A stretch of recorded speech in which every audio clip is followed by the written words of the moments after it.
No.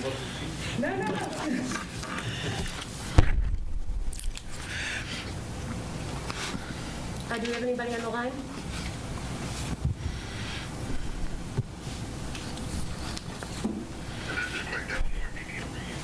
Hi, Craig. We're going to get started in just a minute.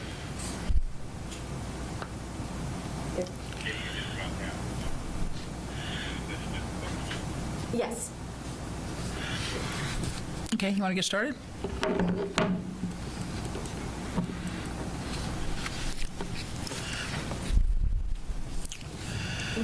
All right, ready? Yeah. All right, good afternoon. Good afternoon. I want to thank Michael Albert and Gail Harvanik for doing our sign language interpretation. Thank you. I want to thank you all for joining us to announce the extension of the COVID-19 Resident Cash Assistance Program. Before I get started, I want to acknowledge our partners, Ebony Scott of the Family Independence Initiative, Sam Toya of the Illinois Restaurant Association, Tanya Trish, Vice President and General Counsel for the Illinois Retail Merchants Association. I'd also like to thank our Bureau Chief for Economic Development, Xochitl Flores, and her staff for their tireless work. We're in the 10th month of a national crisis, and it's critical in this climate that government lead without hesitation. People need stability to survive. People need to have confidence that they can weather the storm. That's why I'm proud to announce the reopening of our Resident Cash Assistance Program, offering one-time, unrestricted $600 payment for income-eligible Cook County residents who've been financially impacted by COVID-19. Applications open today and will close Friday, December 11th. That's this Friday. To learn more about this program, visit us online at www.cookcountyil.gov/recovery. I'll repeat that. www.cookcountyil.gov/recovery. When we first launched this program in October, it started with a $2 million investment. Still, given the program's success in quickly and equitably distributing funds to people most in need, we're growing the size of the fund to a total of $9 million in direct cash assistance. And we hope to help more than 10,000 suburban residents. We're the only county in the nation offering an emergency cash assistance program. We know that COVID has hit some industries particularly hard, namely restaurants, retail, entertainment, and the arts. The people who are impacted are all around us. They are the receptionist in your dental or optometrist's office, the stage technician or performer from an arts organization, or the hospitality worker whose hours have been reduced or who's been laid off due to closures. In Illinois alone, more than 320,000 restaurant workers have been laid off or furloughed this year. The Chicago region alone has lost 25%, 1/4 of all leisure and hospitality jobs this year. These jobs in restaurants, travel, entertainment, and the arts make up the foundation of our culture and local communities. As the pandemic continues, we will continue to provide equitable and inclusive resources and services to all our residents. Thank you. Now, I'd like to ask in the following order, Ebony, Sam, Tanya, and Xochitl to come to the podium. Thank you.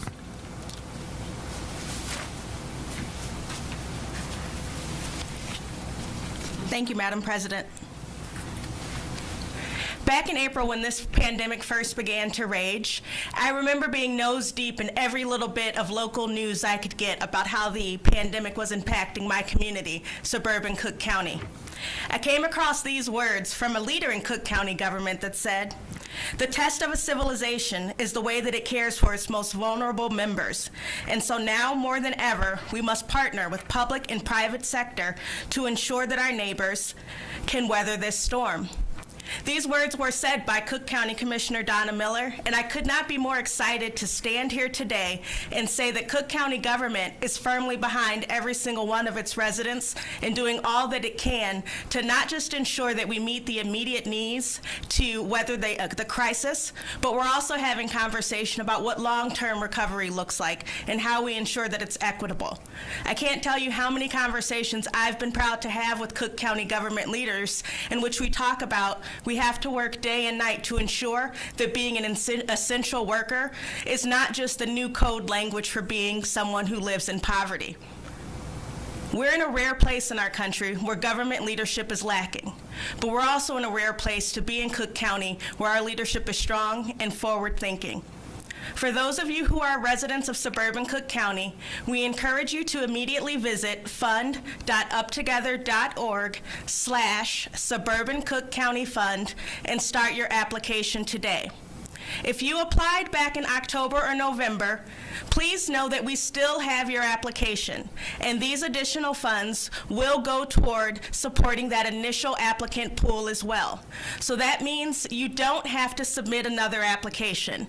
Our team at Up Together will continue to work through the application queue, and you can expect to hear from us by the end of the month. I also want everyone to know that the website and application, fund.uptogether.org/Suburban Cook County Fund, is also available in Spanish. This fund is open and available to all of us, Black, brown, and otherwise. We encourage you to not delay and apply today. Thank you.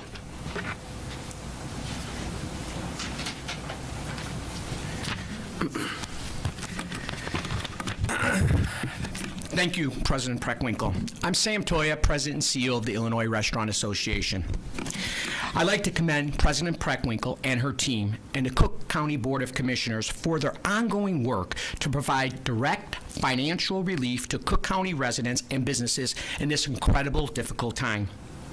Cook County has been leading by providing creative solutions throughout the pandemic. Through the Cook County Community Recovery Initiative and the COVID-19 Small Business Assistance Program, to name a few. The restaurant community greatly appreciates all the support. We were the first industry shut down, and we're probably one of the last industry to reopen fully. As we all know, the hospitality industry is absolutely devastated by this. As President Preckwinkle mentioned, there was over 321,000 restaurant employees were laid off or furloughed. Restaurants have pivoted their business models and gone to incredible lengths to provide safe environments for their team and their customers. However, the outlook looks very bleak over the next few months through the winter. Restaurants, caterers, and bars are struggling to hang on through the winter as they are facing indoor closures and severe lack of federal support. And unfortunately, thousands of our team members have been laid off or are currently at risk of losing their job. The County Residents Cash Assistance Program is one of the opportunities for hospitality workers to get immediate financial assistance to help them pay their rent or buy groceries when they need it most, especially during the holiday season. I encourage all suburban Cook County residents facing insecurity, especially those that work in the food service industry, to apply today. The IRA continues to fight for broad-based relief for restaurants and their employees. We need the federal government to step up with a stimulus bill, either the Restaurant Act or a second round of PPP loan that turns into a grant. While we advocate for the much-needed federal relief, it's encouraging to have a partner in Cook County that is working on all fronts to support the restaurant industry, which is the largest private sector employee here in the state of Illinois and the second largest private sector employee throughout the country. That's why we need the federal government to step up. It's going to take continued partnership and innovation between business, community groups, government, public health experts, and residents in order to get through this. Thank you. Thank you, Sam.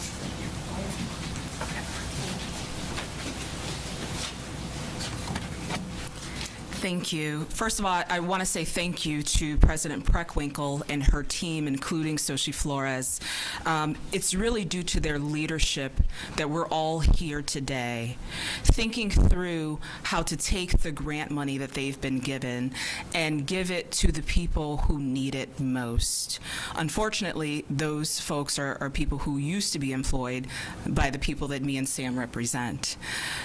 It's a really difficult, one of the most difficult conversations for an employer to have is to tell their hardworking employees that they don't have a job anymore. And that's all due to something that none of us could have prevented, which is COVID. And so the impact has been devastating and the impact has been uneven. In the retail industry, those retailers that are not selling groceries, that are not selling home improvement, have been hit really hard. On average, they've had to shed about 50% of their employees, and those are folks that are living in suburban Cook County. And so this money is going to get put right into the hands of folks who absolutely need it. That extra $600 from unemployment has been long gone, and we're all waiting patiently for the federal government to pass a bill and for the president to sign it. But in the interim, we have leaders like this who have stepped up and are putting the money exactly where it's needed. The Illinois Retail Merchants Association also represents the health club industry. And due to the governor's recent mitigation, many of those owners, small business owners that own group exercise facilities have basically had to close, losing at least, on average, 90% of their revenue because they can't perform their business anymore. Most of those businesses are owned by women. They mostly employ women, and women are the ones who actually support those businesses as well. So when I said that COVID has had an uneven impact, it has certainly had a severe impact on women who work, women who own businesses, and women who are in positions to support those businesses. So again, this money is going into the hands mainly of women where it's needed. So again, we are proud to stand with President Preckwinkle in support of this effort. We're going to get this message out, and we hope that the federal government comes behind her and steps in and does the job that we've elected them to do.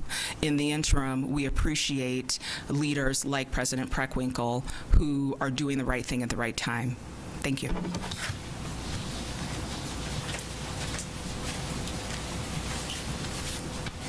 Good afternoon, everyone.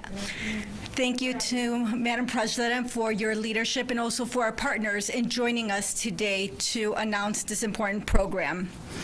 When we first launched the Cook County COVID-19 Resident Recovery Cash Assistance Program, we knew that it would be a one-of-a-kind effort, and we were amazed when we received over 25,000 applications for this program. Of those, 17,000 individuals were eligible to apply for this program, but 59% of them had indicated that they had lost their job. So we saw that there was a huge need for this type of program. 59% of the individuals that applied were either laid off or their hours were reduced.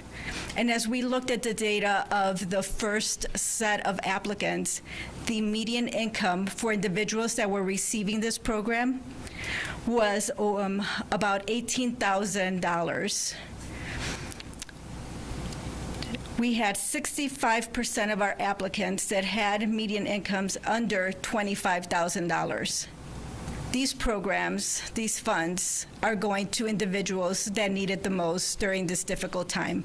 And we realize that people are spending these funds to pay their rent, to pay their utility bills, to pay their medical bills. So it is extremely critical that these resources get out to individuals that need it. As Tanya mentioned, this pandemic has had a disproportionate impact on working women. And we saw that in our applicant pool as well. 70% of our applicants were female. And as data pours in from across the country about the way COVID is hitting Black, Latinx, Native American, and Asian families harder, we saw that over 80% of our applicants are from communities of color. When Cook County received its CARES Act funding in the spring of 2020, our Bureau of Finance partnered with us and partnered with experts to create an equitable distribution model for the funding. This model considers the location of municipalities, the tax base, the median income of the households, and the percentage of population that has been receiving or has had historic disinvestment in its area, and of course, the number of COVID deaths in that community. The map on my left shows us in dark blue the areas representing this model, and it lets us know where we should be targeting our investment. Now, you can't see the images, but if you were to take a closer look, you would notice that there is a correlation between the number of people eligible, represented in yellow, to the areas needing investment, represented in blue. Areas such as Harvey, Dolton, Cicero, Berwyn, and Calumet City, to name a few. And as we know, there is a strong correlation with those areas that have been most impacted by the pandemic. The number of applicants alone made a compelling case for us to find ways to expand this program. And when we factored in the data from our equity model, it became clear that we needed to do more.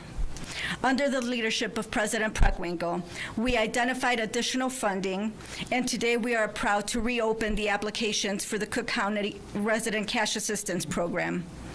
Everything we are doing to help suburban Cook County residents and small business requires collaboration, strategy, and much planning.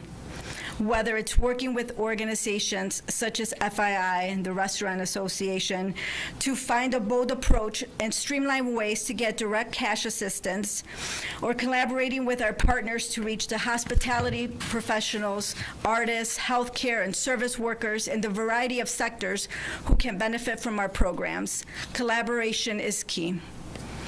The Community Recovery Initiative is providing support in 10 key areas to both businesses and residents impacted by the pandemic.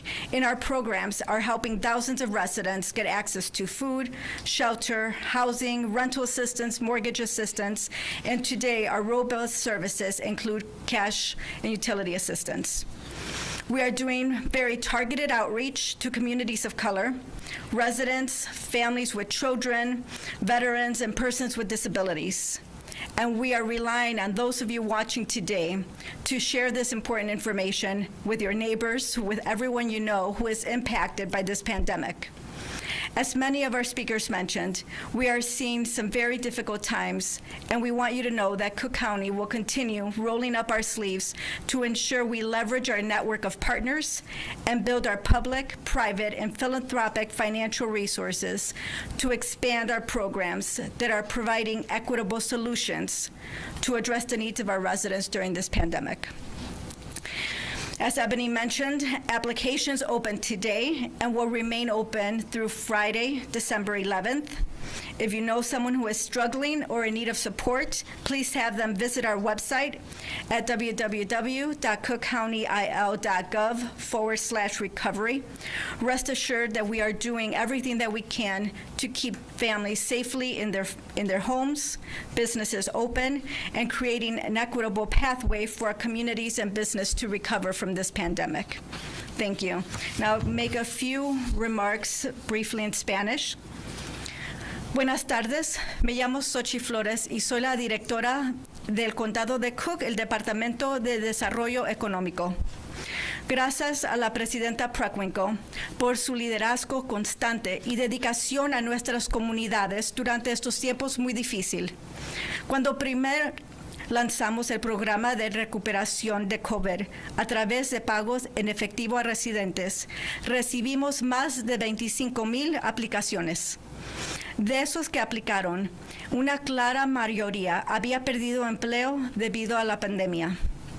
Los que solicitaban las ayudas trabajaban principalmente en los sectores más afectados por la pandemia, tales como el sector de salud, hospitalidad y la alimentación. El número de solicitantes demostró la necesidad que sigue en nuestras comunidades. Está claro que tenemos que hacer más. Bajo el liderazgo de la Presidenta Preckwinkle, identificamos más fuentes de financiación y hoy estamos orgullosos de volver a aceptar aplicaciones para el programa de ayuda de residentes por pagos en efectivo del condado. Llevamos a cabo una campaña de promoción dirigida especialmente a los residentes y a las comunidades de color, a familias con hijos y a veteranos. Y estamos dependiendo en ustedes, de los que estamos mirando este día de hoy, para compartir esta información, esta importante información con sus familias, con sus comunidades, con las personas que conozcan, para que han sido afectados por la pandemia, para que llenen esta aplicación y agarren estos fondos. Se emitirá aplicaciones a partir de hoy hasta el viernes 11 de diciembre.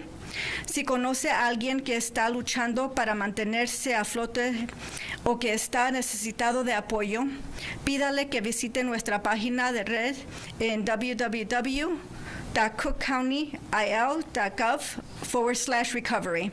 Reconocemos que estamos pasando tiempos muy difíciles y quiero que sepan que estamos haciendo todo lo posible para ayudarles y apoyarlos en estos momentos. Gracias.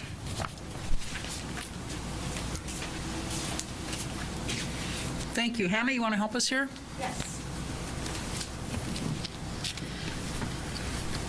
We'll take questions now. Do we have anybody on the line? Hi, Alice. This is Ian. Alice, yes?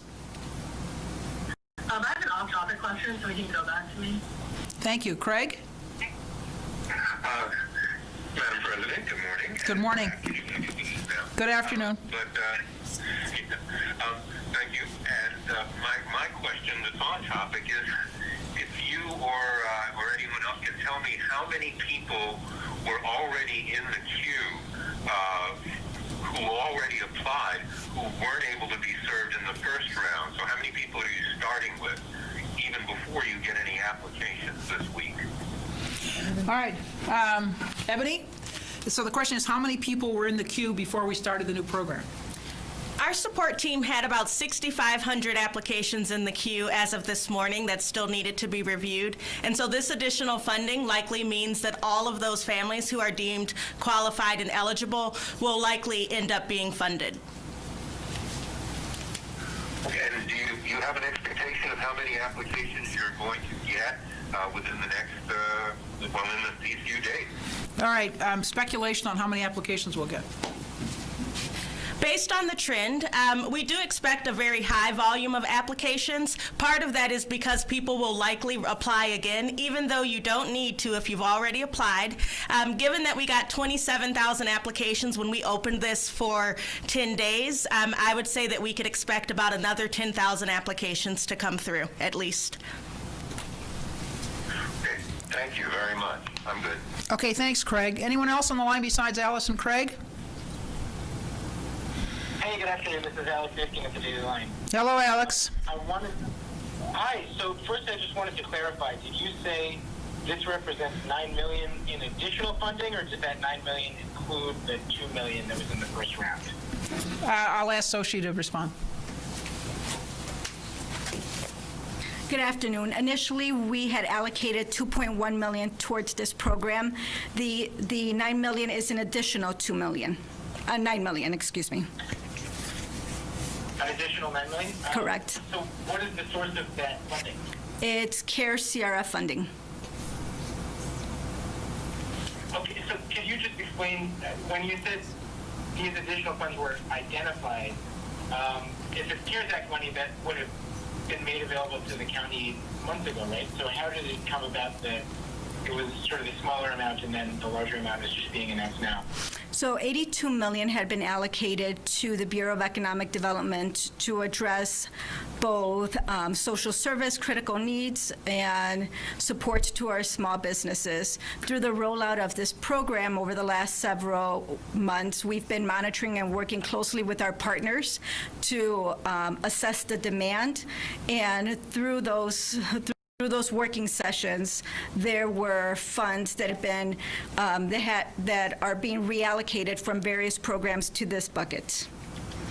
So we're very data focused within the Bureau, and what we're trying to assess is how we get needed funding to be most impactful during this time. So my team that is leading each program is really working with our partners to assess the impact of each program, seeing where the dollars are going, and ensuring that the dollars are being used in a way that's most impactful and help people during this critical time. So as we're monitoring each program, we've reallocated to programs that we see are most impactful or more needed during this time. Okay, so then just following up on Craig's question there, just so that I understand the math of this, I think earlier you said that 17,000 people who were eligible applied the first round. About 3,000 people got the payments, which would leave about 14,000 or so, but then you just said that there were 6,500 applications in the queue now, so what accounts for that drop-off? So I'll have Ebony join me. Hi, good afternoon. So I'm happy to clarify. When the application closed, we received 27,000 applications, give or take a few hundred. What then happens is, because this was restricted to residents of suburban Cook County, our technology begins to verify and look at addresses and zip codes. And so from that, you immediately eliminate 10,000 people who either lived in Chicago or Will County or some other area that didn't qualify. And so they're eliminated through our, what we call our analytics pre-checks. From there, our support team has to go into each and every application and look at all of the supporting documentation that the applicant submits. So that's documentation about their pre-COVID income. So we look at what was your financial picture before March 1st, and we review those documents. We also look at the documentation that is submitted to substantiate that you've been impacted by COVID. So that might be some documentation related to your unemployment filing.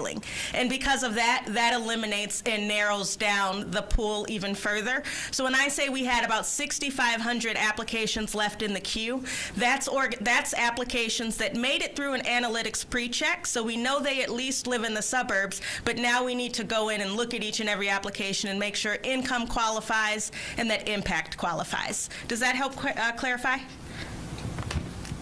It does, yeah. And just one more quick one, if I can. Can you say, or do you know when or how quickly all of the checks went out in that first round after the applications closed, and also how quickly you expect this round of checks to all go out?